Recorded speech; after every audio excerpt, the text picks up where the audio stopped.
Alright, so I'm excited to review these. This is Andy Anderson's new wheel from Powell. It uses the Dragon formula, but it's a little bit harder than the original Dragon formula at 97A.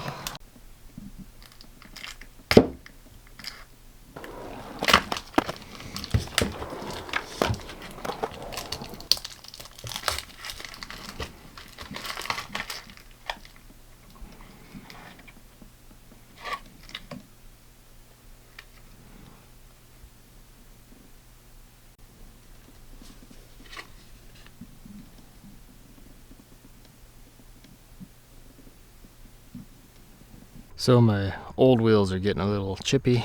I do have some wheels from my friend at Adventures in Skateboarding at 40 Plus.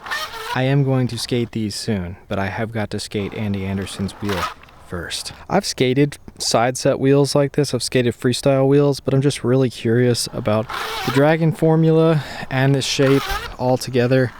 I've skated the Dragon formula wheels, but I've never owned any of them. I've skated other people's, so let's see what they're like. And this is my skateboard setup right now.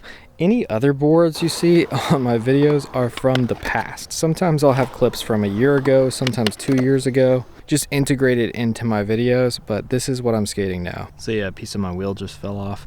So here's why I need some wheels that are built like this, that are side set. This just gets torn up over time because I don't land all my tricks perfectly.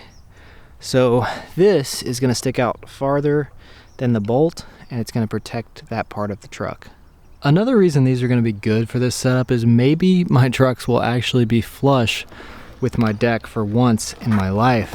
I always skate the smaller trucks with the bigger deck, but these are going to make my wheels stick out a little farther, and they're going to give me a little extra truck, a little extra room to grind on, so they're going to make my trucks longer. You know what I mean? Since they're side set. Does that make sense to you guys? Bearings are falling right out of the wheels and they're going right into the new wheels super easy. Is that just a summer thing? So it's still not quite flush, but it's a lot closer to being flush than it ever has been. You could probably get away with doing some primo tricks on this setup now. So yeah, I'm excited to test these out. Let's see what they're like. So anything I've ever said about Fuji's dynamic range that was bad, I take it back.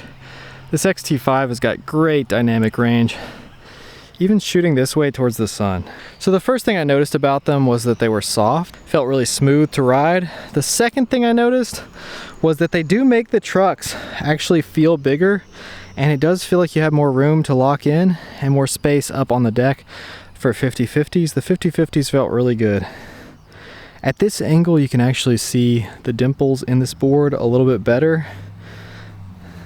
I couldn't really show that as good because it was bright sunlight the day I did the review on this board, but I actually do think those help somewhat in allowing this board to slide better on rails. So every single trick that I'm gonna do today is gonna be in this video. There's gonna be no warming up, nothing that's not on camera. So all of the flip tricks here, that's every single attempt and every single one that I did. I didn't actually really miss any of them. This is not to be prideful or anything. It's just to say they were pretty good wheels. They definitely feel soft.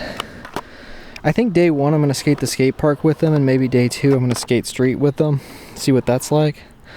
I mean, I don't see any wear on the wheels so far, but of course this is a really smooth skate park. It's pretty nice.